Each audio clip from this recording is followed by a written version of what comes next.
Okay, welcome back. This is the start of the second module, which is quadratic functions. Here we are going to learn how to graph functions, specifically quadratics, and show their key features. We're going to identify the effect on the graph of replacing f of x by k in a variety of spaces. Usually we refer to these as a, b, h, and k.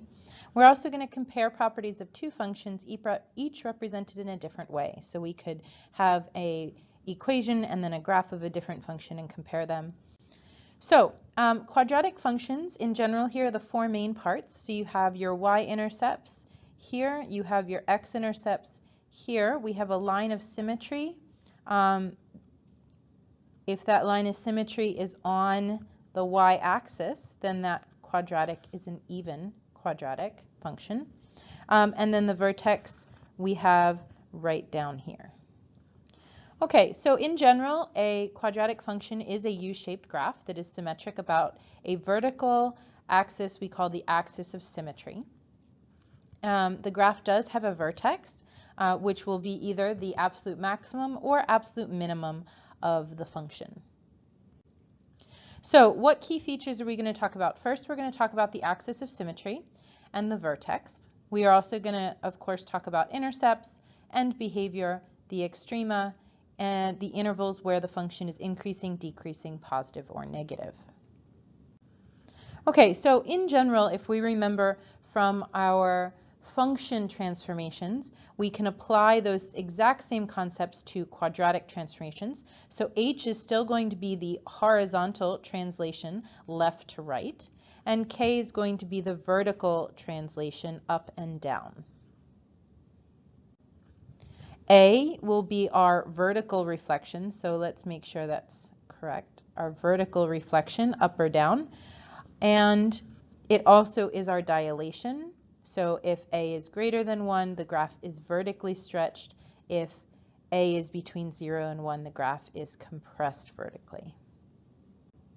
Okay, so in general, we have a parent function. Remember, a parent function is the most basic of a function in a family. That means it doesn't move up, down, left, or right, and it is not stretched or compressed. So that means a and b are 0, and h and k are, or excuse me, a and b are 1, and h and k are 0. So y equals x squared will have a vertex at 0, 0. And then the vertex form of a quadratic, we're actually going to learn two different forms of quadratics. A vertex form of a quadratic is a and then in parentheses x minus h squared plus k.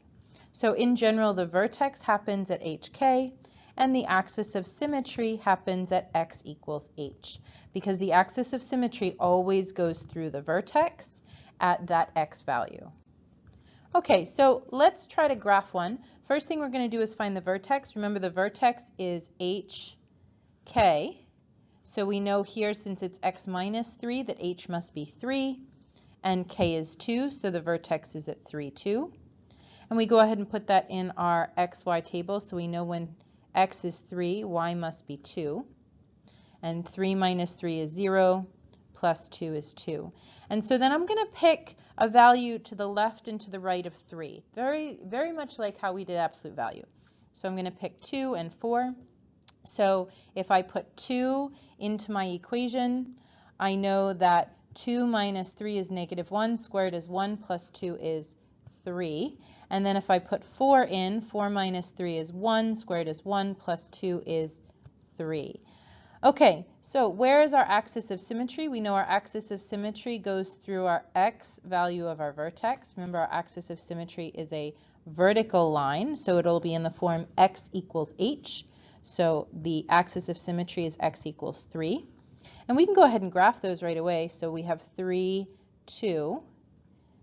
So we can draw that. And then our axis of symmetry is this imaginary line, because the line doesn't actually exist. It's just where we know the reflection happens. So that's at x equals 3. And then we can go ahead and graph 2, 3. So we know we have 2, 3. And then we also have 4, 3. But this doesn't give me a very good picture of what my graph is going to look like. So I'm going to add some xy values. So I'm going to add 1 and 5. So if I put 1 in here, 1 minus 3 is negative 2, squared is 4, plus 2 is 6. So 1, 6 is a point on the graph, 1, 6. And this is giving me a much better picture of what my graph should look like. And then if I put 5 in here, 5 minus 3 is 2, squared is 4, plus 2 is 6. So 5, 6. And you notice as you go the same distance away from the axis of symmetry, your y values are the same. And that's not a coincidence. That's going to happen every time. Okay, so I know that my graph is going to go up quite sharply. So if I put in 0 here, I end up with 0 minus 3 is negative 3 squared is 9 plus 2 is 11. So I know that the next point up here would be off the graph. So when I graph my function, I'm not going to cross that line because then I would be misinterpreting what my graph is going to look like. So I know that's not entirely neat, but that's what your graph should look like. Let's do another problem. Okay, so in this example, k is not a very nice number, but that's okay. We can still pick out our h and k. So h in this example is negative 4, because if this is x plus 4, really that means x minus a negative 4, right? So h is negative 4, and k is negative 1/3. So I know I have negative 4, negative 1/3. And I can pick values on either side of x. So I'm going to go ahead and pick negative 5 and negative 3. And so if I put negative 5, so I know my vertex is negative 4, negative 1/3, and I can graph that, right? And go to negative 4 and down 1/3. So that's really, really tiny, but that's right there. So then I pick negative 5. Negative 5 plus 4 is negative 1 squared is 1 minus 1/3. So 1 minus 1/3 is 2/3. And I should get the same thing for negative 3, because again, if I go an equidistant in either direction, I should get the same y value from the axis of symmetry. So if I put negative 3 in here, negative 3 plus 4 is 1. 1 squared is 1. Minus 1/3 is 2/3. And so you notice here, I get the exact same values. So I go to negative 5 and go up 2/3, and negative 3 and up approximately 2/3. And I notice that I don't get a really good picture, so I'm going to go ahead and pick another set of xy values. So I'm going to pick negative 6 and negative 2. Negative 6 plus 4 gives me negative 2, squared is 4. 4 minus 1/3 is about 3 2/3. And this is where mixed numbers are okay, because 3 2/3 is a little bit easier to graph than 11/3. So we're going to go out to negative 6, and then we're going to go up 1, 2, 3 2/3, and that's where I have my first point here. And then if I am at negative 2, negative 2 plus 4 is 2. 2 squared is 4. 4 minus 1/3 is again 3 2/3. And so I'm at negative 2, and I go up 1, 2, 3 2/3. Okay, so I'm going to go ahead and graph my axis of symmetry. Again, my axis of symmetry is based off the x value in the vertex. So x equals negative 4. So I graph x equals negative 4. And I label that, so I remember that that's x equals negative 4. And I notice that all of my points are symmetric about my axis of symmetry, so I know that my values are probably okay. If I pick negative 7, just to see if that would go off the graph, negative 7 plus 4, so if I pick negative 7 plus 4 is 3, 3 squared is 9, minus 1/3 is 8 2/3. So I can go ahead and graph that. So if I go over negative 7, I can go up all the way to 8 2/3. So I have that point there. And if I pick negative 1, I should get the same. So negative 1 plus 4 is 3, squared is 9, minus 1/3, so 8 and 2/3. So -1 and 8 and 2/3 is approximately here. So I go ahead and graph that quadratic as neatly as I possibly can, making sure that the bottom is rounded, and I put arrows on both sides. Okay, so this transformation you can take from the original function or equation, or you can take from the visual. So remember, a parent function starts at 0, 0, so we went left 4 units, so a translation left 4, and it looks like it went down 1/3, down 1/3. Now A here is 1, right? There's nothing here, so the assumption is that A is 1, so there's no stretch or compression or reflection. Okay, so in this example, we're going to be asked to find a number of key features of the graph. So go ahead and read the problem.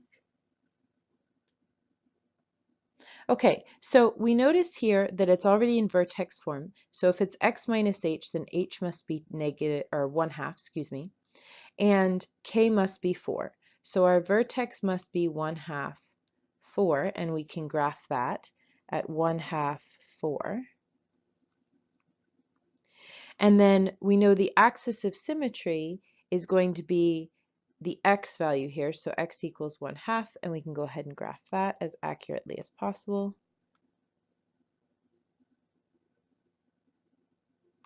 Okay, so now I need to find some other xy values that will graph my function. So let's go ahead and pick, if we know our vertex is at 1/2, 4, let's go ahead and pick 1 away. So if I pick -1/2 and 1/2. So -1/2 minus 1/2 is -1. -1 squared is 1 times 2 plus 4 is 6. So -1/2, 6 is a point on the graph. That should reflect over. So 1/2 should also be 6, and we can double check that. 1/2 minus 1/2 is 1 squared. 1 times 2 is 2 plus 4 is 6. Okay. I can also put in a whole number. So if I go ahead and put in -1, -1 minus 1 is -1/2, which is 3/2. So -1 minus 1/2 is -3/2. Squared is 9/4. Times 2 is 9/2. 9/2 plus 4 is 8.5. So 8.5. You can put that in your calculator if you want to pause the video and double check that. And then by symmetry, 2 should also have a value of 8.5, and you can go ahead and put that in your calculator and double check that that works. So if you want to pause the video and check that. Okay, so now we can go ahead and draw a nice curved line to represent our function. Now, what is the transformation? Well, we moved right 1/2 a unit, and we moved up 4 units. So that was a translation, right 1/2 a unit up 4 units, and it was vertically stretched by a factor of 2. Okay. Okay, so as we said, the parent function for a quadratic is y equals x squared, and we just talked about the vertex form. But we can simplify vertex form, and we'll simplify it in class, to a form that looks more like a polynomial called standard form. So vertex form gives us our transformations, right? We can find the vertex directly from vertex form, we can determine the dilation or reflection directly from vertex form. Standard form, however, is a little bit easier to write. So we're going to talk about standard form a little bit, and we will talk about how some of these things are derived in class. But for right now, you can actually find the vertex from standard form by using x equals negative b over 2a. Negative b over 2a. So you take, in standard form, you take the value for b, you take the value for a, and you put it into the formula, negative b over 2a. And that will give you the x value for the axis of symmetry. And then we can put that x value in to find the y value for the vertex. So we're going to practice that right now. Okay, so for example 4, we're going to have to find the axis of symmetry first. So remember, the axis of symmetry is x equals negative b over 2a. So we know b is 4, and a is the assumed 1 in front of the x. So we go ahead and plug those values in. So negative 4 over 2 times a, which is 1, which is negative 2. So x equals negative 2 is our axis of symmetry, and we go ahead and plot that right away. And although we have our axis of symmetry at x equals negative 2, we don't know where the vertex is on that line. So we need to calculate the y value of that vertex. Okay, so we're going to go ahead and plug this y value in, or sorry, this x value in for y. So we know y equals x squared, so negative 2 squared, plus 4 times negative 2 minus 3. So that would be 4 minus 8 minus 3. Which is, of course, negative 7. So we know we have a vertex at negative 2, negative 7. And we can go ahead and graph that right away. And so now I'm going to pick values to the left and the right. So I'm going to pick negative 3 and negative 4 and negative 1 and 0. And I'm going to go ahead and calculate those. So if x equals negative 4, then I have negative 4 squared plus 4 times negative 4 minus 3. So that's 16 minus 16 minus 3, which is, of course, negative 3. So I know negative 4, negative 3 is a point on the graph. And so I'm going to go negative 4, negative 3, and graph that right there. And since this is symmetric, then I know that if the y value at negative 4, 2 spaces away from the axis of symmetry is at negative 3, then 2 spaces from there should also be negative 3. So I'm going to put this point here and then double check algebraically that it works. So if I put 0 in for x, I get 0 plus 0 equals negative 3. So that works. For negative 3, so negative 3 squared plus 4 times negative 3 minus 3. So that's 9 minus 12 minus 3 is negative 6. So negative 3, negative 6 is a point on the graph. And symmetrically, that should also be negative 6. So we check that. Negative 1 squared is 1. Minus 4 minus 3 is indeed negative 6. So that works. We go ahead and graph that function, making sure not to cross that next x value because we're not sure where that goes. Okay. So we want to find the y-intercept. That's where the function crosses the y-axis. So that's going to be right here at 0, negative 3. And we also want to find the x-intercepts. Well, it looks like we didn't graph enough to get those. So let's go ahead and find the next xy value. So I'm going to pick negative 5 and 1 and see what we get from there. So if I put in 1 squared plus 4 times 1 minus 3, I get 1 plus 4 minus 3, which is 2. So at x equals negative 5, y should be 2. So I go negative 5 and up to 2. Negative 5 to 2.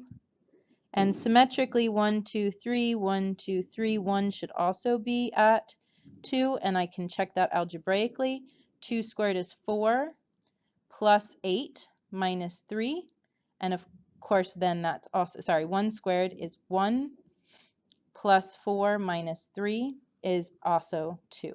Okay, so I can actually regraph this to fit what I'm looking at. And from the looks of it, my x-intercepts are going to be somewhere between -4 and 5. So I have an x-intercept between -4 and -5, and between, looks like between 0 and 1. Okay. One last problem. If f of x is shown at the right, so this is f of x here, and this is g of x, which has the highest maximum? Well, here it's easy to see that the maximum of f of x is 2 at 3. And we can go ahead and find the vertex of this function to determine whether its vertex has a higher y value than what's here. So remember, for g of x, to find the vertex of g of x, we know that that's equal to x negative b over 2a. So we put in negative of negative 24 is 24 over 2 times -4 is -8. So that's going to happen at -3. And so then we're going to put this -3 in for this value. So g of -3 is -4 times -3 squared minus 24 times -3 minus 33. So -3 squared is 9 times -4 is -36. A negative times a negative is positive. 24 times 3 is 72, and then minus 33. So when we do that calculation, is 3. So we have a vertex for g of x at -3, positive 3, and that is higher than f of x. So our answer would be that g of x has a higher or greater maximum. Okay, so thank you so much for listening. Go ahead and watch the more examples video if you need some extra help. Otherwise, complete the 2-1 Graphing Quadratics reflection. Next up, we're going to talk about completing the square.